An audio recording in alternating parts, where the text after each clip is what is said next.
अमित शाह खजुराहो पहुंचे हैं और अपने बूथ के जो कार्यकर्ता हैं उन पर जान फूंकने पहुंचे और उनका यह कहना है जैसे हमारे बूथ कार्यकर्ता विधानसभा चुनाव में काम किया है ठीक उसी तरह लोकसभा में करें। खजुराहो लोकसभा सीट वो है जो यहाँ छतरपुर से पन्ना होती हुई कटनी तक लगती है और यहीं कटनी के जो महापौर हैं वो भी मौजूद है। उनसे पूछे कि इस बार लोकसभा को लेकर अमित शाह जैसे जान फूंक रहे हैं तो किस तरह से आपकी तैयारी? सबसे पहले तो मैं यहाँ की जनता को और खासतौर से हमारे बूथ के कार्यकर्ताओं को बधाई देता हूँ जो अमित शाह जी जो भारत के गृह मंत्री हैं उनको सुनने के लिए यहाँ पर आए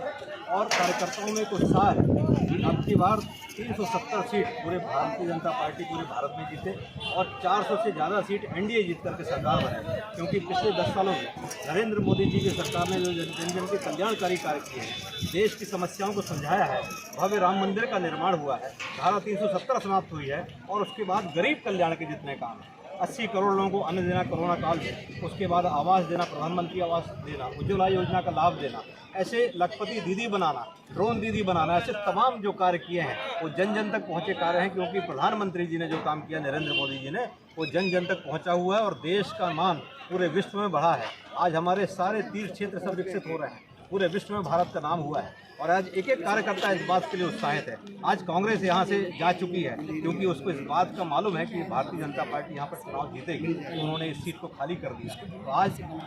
डी शर्मा जी हमारे सांसद हैं और अमित शाह जी ने जो कार्यकर्ताओं को जो मंत्र दिया है जीत का बूथ पर, क्योंकि ये चुनाव हम बूथ पर लड़ने वाले हैं, पूरी लोकसभा हम जीतेंगे लेकिन हर बूथ में 70% वोट लाना हमारा लक्ष्य है और हमारा एक एक कार्यकर्ता उसके लिए प्रतिबद्ध है। और आज यहाँ पर जो कार्यक्रम हुआ है यहाँ की खजुराहो की धरा पर, मतंगेश्वर महादेव की धरा पर, उसमें कार्यकर्ताओं को जो उत्साह का संचार हुआ है निश्चित रूप से परिणाम के रूप में देखेगा और भारतीय जनता पार्टी प्रचंड बहुमत से सरकार बनाएगी और नरेंद्र मोदी जी भारत के प्रधानमंत्री के इस संकल्प के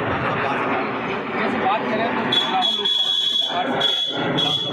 उनमें से इस बार बीजेपी के पास ऑलरेडी पहले से है और वहाँ गठबंधन हो गया कांग्रेस और सपा का, तो सपा इस बार प्रत्याशी क्या बाहरी लाएगी? सपा की जो मैं बात करना चाहता हूँ कि सपा का कोई जनाधार नहीं है मध्य प्रदेश में। अब वो तो चूंकि राष्ट्रीय स्तर पर कहीं ना कहीं कुछ ना कुछ सीटों का लेन देन करना है, आपस में उनकी सौदेबाजी चल रही है, चाहे वो उत्तर प्रदेश में हो चाहे मध्य प्रदेश में। तो मध्य प्रदेश की एक सीट दे करके कांग्रेस वहाँ पर बार्गेनिंग करना चाहती है और वे जानती है कि मध्य प्रदेश में 29 की 29 सीटों में भारतीय जनता पार्टी चुनाव जीतेगी और इस बात को लेकर के जनता भी जानती है और कांग्रेस के लोग भी जानते हैं। तो उन्होंने बुद्धिमत्ता का परिचय देते हुए मैदान से बाहर हो गए वो, और समाजवादी पार्टी जिसका कोई जनाधार नहीं है, जो विधायक थे वो भी भारतीय जनता पार्टी में शामिल हो गए, जिन्होंने समाजवादी पार्टी से चुनाव लड़ा था पिछली बार पटेल जी ने, वो खुद भारतीय जनता पार्टी में शामिल हो गए। तो पूरा देश मोदी जी के नेतृत्व में काम कर रहा भगवा मैप पूरा देश हो चुका है और भारतीय जनता पार्टी समाजवादी पार्टी का यहाँ 7 लाख वोट से जीतने का हम लक्ष्य लेकर चल रहे हैं। पिछली बार 4,05,000 वोट से जीते, इस बार 7 लाख वोट से जीतेंगे। हमारा कार्यकर्ता उसके लिए प्रण प्राण से जुट जाए। अच्छा, एक चीज़ और रहेगी, जैसे राम मंदिर बन गया, धारा 370 की बात अभी अमित शाह जी कर रहे थे, इसका धारा 370 जो है कश्मीर भारत का अभिन्न है,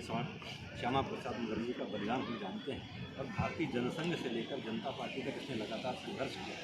वो लोग कहते थे खून की उंगलियां रह जाएंगी, लेकिन आज कश्मीर में धारा 370 समाप्त हुई और कश्मीर भारत का अभिन्न अंग बना और बाहर से